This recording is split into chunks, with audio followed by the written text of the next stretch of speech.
السلام علیکم خواتین، آپ چاہے ہوم میکر ہوں یا ایک ورکنگ لیڈی، ایک حقیقت ایسی ہے جو ہم سب کے لیے ایک جیسی ہے، اور وہ حقیقت یہ ہے کہ گھر کے کام کبھی ختم ہونے والا سلسلہ نہیں ہوتے۔ یہ مان لیجئے اور دل سے قبول کر لیجئے کہ ہنستے بھنستے گھروں میں کام کا بار بار نکل آنا ایک بالکل فطری بات ہے۔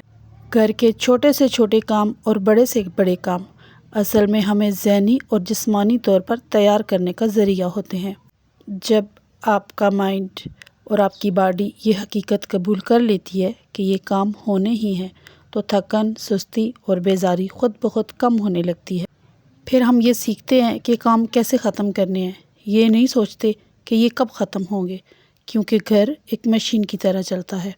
ابھی آپ نے برتن دھوئے تو کچھ ہی دیر میں سنک دوبارہ بھر جاتا ہے۔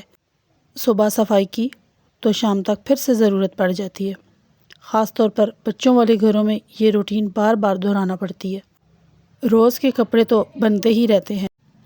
یونیفارم، دھلائی اور استری ہمیشہ انتظار میں رہتی ہے۔ اسی لیے اپنے کاموں کو پرائورٹائز کریں اور ایک سادہ سا شیڈول بنائیں، اور سب سے ضروری بات، خود کو بھی اہمیت دینا سیکھیں، کیونکہ جب آپ خود بیلنس میں ہوں گی تو آپ کا گھر بھی خود بخود بیلنس میں آ جائے گا اور ویل مینجمنٹ ہو جائے گا۔ اور آخر میں بس اتنی سی بات یاد رکھیں، گھر کے کام آپ کی کمزوری نہیں، آپ کی ذمہ داری ہے، اور ذمہ داری نبھانے کے لیے پرفیکٹ ہونا ضروری نہیں، بس حقیقت پسند ہونا کافی ہے۔ اپنے آپ پر بوجھ مت ڈالیں، یہ مت سوچیں کہ سب کچھ ایک ہی دن میں، ایک ہی وقت میں، ہر حال میں مکمل ہونا ہے، کیونکہ ایک تھکی ہوئی عورت کبھی بھی خوشحال گھر نہیں چلا سکتی۔ آہستہ چلیں، اپنی رفتار سے چلیں، اور خود کو قصوروار ٹھہرانا چھوڑ دیں۔ جو کام آج ہو گئے وہ کافی ہیں، اور جو رہ گئے وہ کل بھی آپ کا انتظار نہیں کریں گے، وہ وہیں رہیں گے جہاں آپ چھوڑ کر جائیں گی۔